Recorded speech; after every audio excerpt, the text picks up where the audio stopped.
کیا سگی بہن کو فطرانہ دیا جا سکتا ہے؟ فطرانے کے حوالے سے، زکوٰۃ کے حوالے سے، عمومی صدقات کے حوالے سے ذہن میں رہے کہ اس میں جو اصل چیز ہے دیکھنے والی وہ استحقاق ہے کہ آیا جن کو آپ دے رہے ہیں وہ مستحق ہے یا نہیں ہے۔ اب اگر وہ مستحق ہے تو اس کی پھر دو قسمیں بنتی ہیں، یا تو آپ کے اقربا میں سے ہے یا اقربا میں سے نہیں ہے۔ اگر وہ آپ کے اقربا میں سے یعنی بھائی ہے، بہن ہے، خالہ ہے، پھپھی ہے، چچا ہے، کزن ہے، یہ آپ کے قریبی ہیں، تو شریعت ہمیں یہ بتاتی ہے کہ اگر آپ اپنی زکوٰۃ، اپنے صدقات اور اپنا فطرانہ ان مساکین کو دیں گے جن کے ساتھ آپ کے خون کا رشتہ ہے اور آپ کا قرب ان کے ساتھ ہے رشتے کے حوالے سے، تو ان کا حق زیادہ ہے اور ان کو دینے سے آپ کو ڈبل اجر ملے گا۔ اور اس کے لیے الگ سے حدیثیں موجود ہیں، جیسے کہ حضرت عبداللہ بن مسعود رضی اللہ تعالیٰ عنہ کی بیوی نے جب زکوٰۃ نکالنا چاہی تو عبداللہ بن مسعود رضی اللہ تعالیٰ نے کہا جی ہم مساکین ہیں تو آپ ہمیں دے دیجیے، آپ بجائے کسی اور کو دینے کے۔ تو حضرت عبداللہ بن مسعود کی بیوی نے کہا کہ جائیے اللہ کے نبی سے پوچھ کر کے آئیے، اگر آپ فرما دیں کہ ہاں ٹھیک ہے خامن کو دے سکتے ہو تو میں آپ کو دے دیتی ہوں۔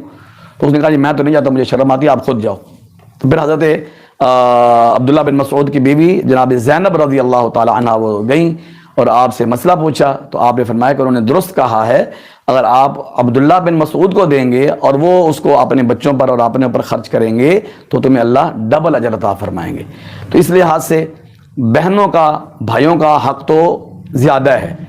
تو اس لیے صدقات اور باقی چیزیں باہر دینے کے بجائے پہلے اپنے قرب و جوار میں دیکھ لیں۔ قرآن مجید میں آپ دیکھیں جہاں پر بھی زکوٰۃ اور صدقات کے خرچ کرنے کا ذکر ہے تو وہاں پر قریبیوں کا پہلے ذکر کیا گیا ہے، اقربین کا تذکرہ پہلے کیا گیا ہے۔ قل ما انفقتم من خیر فللوالدین والاقربین واعبدوا اللہ ولا تشرکوا به شیئا وبالوالدین احسانا وبذی القربى والیتامى والمساکین والجار ذی القربى والجار الجنب۔ تو شریعت نے قریبیوں کو بہت زیادہ اہمیت دی ہے، تو آج کل ہم اپنے قریبیوں کا خیال نہیں رکھتے ہیں، ان سے ہم اپنا شریکہ، اپنی مخالفت اور اپنی لڑائیاں جو ہے وہ چلاتے ہیں، لیکن ان کے دکھ درد میں کام نہیں آتے ہیں۔ لیکن بہن ہو، بھائی ہو، کوئی بھی ہو قریبیوں میں سے، لیکن وہ اگر استحقاق رکھتا ہے تو اس کو پہلے اس کو دینا چاہیے، لیکن اس انداز میں دیں کہ اس کی انا کا بھی خیال رکھیں اور اس کی عزت نفس کا بھی خیال رکھیں۔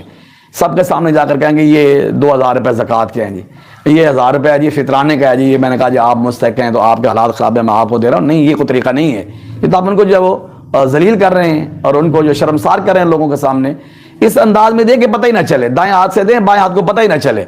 ہاں جی محسوس ہی نہ ہو، بلکہ کسی بچے کو بھیج دیں وہ جائے اور جا کر کے ان کے گھر میں وہ دے آئے، اللہ آپ کو اجر دیں گے۔ ان تبدوا الصدقات فنعما ہی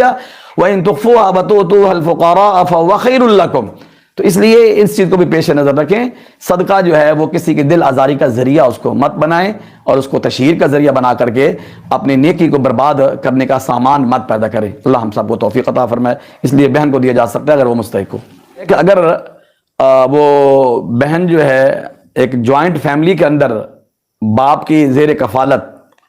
بھائی بھی رہ رہے ہیں بہن بھی رہ رہے ہیں، پھر تو ایک اسرہ بن گیا نا، ایک خاندان بن گیا۔ اس وقت میں آپ ایک سے دوسرے کو دیں گے تو وہ گویا کہ اپنے اوپر ہی اس کو آپ خرچ کر رہے ہیں۔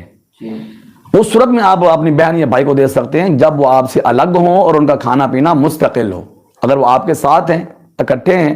ایک ہی فیملی چل رہی ہے، باپ اس کا ذمہ دار ہے، تو ایسی صورت میں آپ ایک دوسرے کو اس طرح نہیں دے سکتے ہیں، اس لیے کہ وہ